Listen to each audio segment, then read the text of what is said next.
दुनिया के सभी लोगों के खत्म होने के बाद एक सुनसान और अंतहीन रेगिस्तान की तपती रेत के बीच सिर्फ एक लड़का और एक लड़की जीवित बचे हैं। वे एक ऐसी जगह पर फंसे हुए हैं जहां से बाहर निकलने का रास्ता ढूंढना लगभग नामुमकिन है। चारों तरफ सिर्फ खामोशी और मौत का सन्नाटा है। अब कहानी की तरफ बढ़ते हैं और देखते हैं कि ये दोनों मानवता को बचाने और अपने वंश को आगे बढ़ाने के लिए किन मुश्किलों का सामना करते हैं और क्या कदम उठाते हैं। स्टोरी की शुरुआत में बीहड़ इलाके में एक ट्रक को जाते हुए दिखाया जाता है जिसमें कई सारे मैक्सिकन मजदूर होते हैं। इन सभी की अपनी अपनी कहानियां और अपने अपने सपने हैं। इन्हीं मैक्सिकन नागरिकों में एक व्यक्ति होता है जिसका नाम मोइसेस है। उसके पास एक टेडी बियर होता है जो अचानक बजने लगता है। मोइसेस को मालूम नहीं होता कि इसे कैसे रोका जाए। उसके साथ वाला व्यक्ति बोलता है कि इसके पेट को दबाओ और ज्यों ही वो ऐसा करता है टेडी बियर बजना बंद हो जाता है। दरअसल यह सभी मेक्सिको का सीमा क्षेत्र पार करके गैर कानूनी तरीके से अवैध रूप से अमेरिका जाना चाहते हैं ताकि उनकी जीवन स्थिति बेहतर हो सके। लेकिन सीमा रेखा तक पहुंचने से पहले ही उनका ट्रक खराब हो जाता है। चालक पीछे बैठे लोगों से पूछता है, क्या तुम में से कोई मैकेनिक है? यहाँ पर मोइसेस अपना हाथ उठाता है और कहता है हाँ। वो ट्रक जांचता है और बताता है कि ये ट्रक ठीक नहीं हो सकता, इसे यहाँ से टो करके ले जाना होगा। अब ट्रक में जितने भी मैक्सिकन यात्री हैं उनके पास पैदल जाने के सिवा कोई चारा नहीं बचता। इसीलिए सभी अमेरिका के सीमा क्षेत्र की ओर पैदल चलना शुरू कर देते हैं। वहाँ पर कांटेदार तार लगे होते हैं और यह सब उन तारों को पार करके अमेरिका के अंदर प्रवेश कर जाते हैं। वहीं दूसरी ओर सड़क पर एक ट्रक दिखाया जाता है जिसमें एक आदमी शराब पी रहा होता है। उसके साथ उसका एक कुत्ता भी होता है जिसका नाम ट्रैकर है। दरअसल वो यहाँ खरगोश का शिकार करने आया है। जो ही वह खरगोश के शिकार के लिए गोली चलाता है तो गोली की आवाज सुनकर जितने भी मैक्सिकन मजदूर होते हैं वे सब डरकर भागना शुरू कर देते हैं, क्योंकि वे जानते हैं कि वे गैर कानूनी तरीके से अमेरिका में दाखिल हुए हैं। यहाँ पर इस रेगिस्तान जैसी गर्म जगह में इतनी ज्यादा गर्मी होती है कि हर कुछ मिनटों में इन सभी को पानी पीने की आवश्यकता पड़ती है। सब एक जगह बैठकर आराम करते हैं और फिर आगे बढ़ना शुरू कर देते हैं। इधर उस अमेरिकी व्यक्ति को दिखाया जाता है जिसने अभी अभी खरगोश का शिकार किया है। उसका नाम सैम होता है। उसे एक अमेरिकी पुलिसकर्मी रोकता है। पुलिस वाला सैम से पूछता है, क्या आप रास्ता भटक गए हैं? सैम कहता है, नहीं, मैं यहाँ खरगोश का शिकार करने आया हूँ। शायद इसके लिए मुझे किसी परमिट की जरूरत नहीं है। पुलिस वाला कहता है, नहीं, लेकिन आपको सीमा से दूर रहना होगा। सैम पुलिस वाले से पूछता है, मैंने खबरों में सुना था कि मेक्सिको से बहुत सारे लोग गैर कानूनी तरीके से हमारे देश में यहाँ से दाखिल होते हैं। पुलिस वाला कहता है, मैंने इस बारे में कुछ नहीं सुना, और वो वहाँ से चला जाता है। इसके बाद सैम खरगोश का शिकार करने के लिए आगे बढ़ता है। तभी उसे झाड़ियों में एक रुमाल मिलता है। वो उस रुमाल को अपने कुत्ते ट्रैकर को सूंघने के लिए देता है और कहता है, ढूंढो। इसके बाद ट्रैकर उसी दिशा में भागना शुरू कर देता है जहाँ से अभी अभी मैक्सिकन लोग सीमा पार करके अमेरिकी धरती पर आए थे, क्योंकि वो रुमाल उन्हीं में से एक का होता है। और सैम जब अपने कुत्ते के पीछे जाता है तो वो देखता है कि उससे बहुत दूर हेमीज बहुत सारे मैक्सिकन लोग अमेरिका की धरती में दाखिल हो चुके हैं। लेकिन इनमें सभी नहीं होते, क्योंकि इनमें से 5 लोग पीछे छूट जाते हैं। वे लोग उन्हें कई बार आवाज भी लगाते हैं, लेकिन बाकी लोग उनके लिए नहीं रुकते, क्योंकि वे जानते हैं कि यहाँ पर खतरा है और इसीलिए जल्द से जल्द आगे निकल जाना चाहते हैं। वो 5 लोग सैम को देख लेते हैं, इसीलिए सब छिप जाते हैं।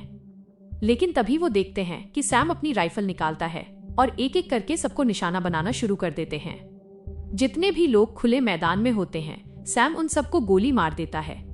हालांकि वे सब भागने की कोशिश करते हैं, लेकिन खुले मैदान की वजह से बच नहीं पाते। यहीं पर हमें पता चलता है कि सैम कोई आम इंसान नहीं है, बल्कि वो मानसिक रूप से संतुलित नहीं है। असल में वो एक मनोरोगी है। उसका कुत्ता ट्रैकर लगातार भौंक रहा होता है और सैम समझ जाता है कि अभी कुछ और लोग हैं जो इन्हीं के साथी हैं और यहीं कहीं छिपे हुए हैं। तभी सैम अपनी राइफल की दूरबीन से देखता है तो उसे कुछ सिर दिखाई देते हैं। अब वो अपने कुत्ते के साथ उनका पीछा करना शुरू कर देता है। वो ट्रैकर को उनके पीछे भेजता है। 5 लोग भागना शुरू कर देते हैं, लेकिन ट्रैकर उन 5 में से एक की गर्दन दबोच लेता है और उसे वहीं मार डालता है। इसके बाद वो बाकी बचे 4 लोगों का पीछा करना शुरू कर देता है। लेकिन इससे पहले कि ट्रैकर उन तक पहुंच पाए, ये सब एक पेड़ के सहारे ऊपर चढ़ जाते हैं, इसीलिए ट्रैकर उन तक नहीं पहुंच पाता। अब सैम भी उस जगह पहुंच जाता है। वो अपनी राइफल लेकर ऊपर चढ़ता है और 4 लोग अपनी जान बचाकर दूसरी तरफ भागते हैं। अब ट्रैकर भी दूसरे रास्ते से इन्हें छकाना शुरू कर देता है। इन 4 के सामने एक खाई आती है, यानी इन्हें कूदकर दूसरे पत्थर पर जाना होगा। एक एक करके सब कूद जाते हैं, लेकिन उनमें से एक को डर लगता है। अगर वो नहीं कूदा तो पीछे से ट्रैकर उसे मार देगा, इसीलिए मजबूरी में उसे कूदना पड़ता है। लेकिन वो अच्छी तरह लैंड नहीं कर पाता और नीचे गिरने लगता है। तभी मोइसेस, जो कि मैकेनिक है, उसका हाथ पकड़ लेता है वो उसे ऊपर खींचने की कोशिश करता है। दूर से सैम ये सब देख लेता है और अपनी राइफल से उस पर निशाना साधता है। तभी वो आदमी जो लटका हुआ होता है उसे सैम गोली मार देता है और वो नीचे गिरकर मर जाता है। इसके बाद सैम मॉइसेस पर भी गोलियां चलाता है, लेकिन उसे गोली नहीं लगती और वो बच जाता है। मॉइसेस अपने 2 साथियों के साथ वहां से निकल जाता है, लेकिन सैम और उसका कुत्ता ट्रैकर उनका पीछा नहीं छोड़ते। ट्रैकर बहुत ही बुद्धिमान कुत्ता है और सैम उसकी हर बात मानता है। इसीलिए जहां भी ये लोग जाते हैं, ट्रैकर सैम को उसी दिशा में ले जाता है। ये तीनों चट्टानों के सहारे वहां से निकलने की कोशिश कर रहे होते हैं। ट्रैकर एक बार फिर सैम को उनकी ओर ले आता है। अब सैम भी चट्टानों के सहारे इनका पीछा करना शुरू कर देता है और धीरे धीरे इन तक पहुंच जाता है। लेकिन सैम तीनों को नहीं देख पाता, बल्कि सिर्फ एक को देख पाता है। ज्यों ही वो उस पर गोली चलाने वाला होता है, वो आदमी खुद नीचे गिर जाता है। नीचे ट्रैकर होता है जो तुरंत उस पर हमला कर देता है। इसके बाद सैम भी वहां पहुंच जाता है और उस आदमी को जो ऊपर से नीचे गिरा होता है उसे गोली मारकर खत्म कर देता है। ठीक सैम के ऊपर मॉइसेस और एक लड़की होते हैं। अब सिर्फ यही दोनों बचे हुए हैं, लेकिन ये दोनों अपने आप को चट्टान के पीछे छिपा लेते हैं, इसलिए सैम इन्हें नहीं देख पाता। तभी मॉइसेस के बैग में रखा छोटा टेडी बियर बजना शुरू हो जाता है। मॉइसेस तुरंत उसे बैग से निकालकर बंद कर देता है। हालांकि नीचे खड़े सैम और उसका कुत्ता ट्रैकर को शक हो जाता है, लेकिन वो इन्हें देख नहीं पाते और वहां से निकल जाते हैं। इसके बाद मॉइसेस और उसके साथ जो लड़की होती है, दोनों भी वहां से निकल जाते हैं। अब रात होने वाली होती है, इसीलिए वो एक जगह बैठ जाते हैं। एडेली मॉइसेस को बताती है कि वो कभी अपना शहर छोड़ना नहीं चाहती थी, लेकिन उसके माता पिता को लगता था कि उनका शहर उसके लिए सुरक्षित नहीं है। वो चाहते थे कि एडेली हमेशा के लिए अमेरिका चली जाए। इसी वजह से उन्होंने उसे एक आदमी के साथ अमेरिका के लिए रवाना किया था, लेकिन वो आदमी अब मर चुका है। मॉइसेस एडेली को बताता है कि उसका परिवार ऑकलैंड अमेरिका में है, जो आज भी उसका इंतजार कर रहा है। वो कहता है कि मैं वहां अवैध रूप से रहता था और एक दिन गाड़ी की हेडलाइट टूट जाने की वजह से पुलिस ने मुझे पकड़ लिया। इसके बाद फैसला किया गया कि मुझे डिटेंशन सेंटर भेजा जाएगा। जब मुझे वहां ले जाया जा रहा था तो मेरा छोटा बेटा मुझसे मिलने आया। उसके हाथ में वही टेडी बियर था। मॉइसेस कहता है, ये टेडी बियर मेरे बेटे ने मुझे दिया था और मैंने उसे वादा किया था कि मैं वापस आकर ये टेडी बियर उसे लौटा दूंगा, और अब मैं वापस जाना चाहता हूँ अपने बेटे को उसका टेडी बियर लौटाने। वहीं दूसरी ओर सैम को दिखाया जाता है, जो इस बीहड़ में रात को आग जलाकर बैठा होता है। दिन जितने गर्म होते हैं, रातें उतनी ही ठंडी हो जाती हैं। सैम तय करता है कि अगली सुबह वो यहाँ से निकल जाएगा, क्योंकि अब उसे गर्मी बर्दाश्त नहीं हो रही होती। अगली सुबह जब वो निकलने की तैयारी कर रहा होता है, तभी एडेली उसे देख लेती है और अपने साथी मॉइसेस को बताती है कि वो आदमी जिसने हमारे सभी साथियों को मारा है, वो यहीं आसपास है। सैम यहाँ से निकलने की तैयारी कर रहा होता है।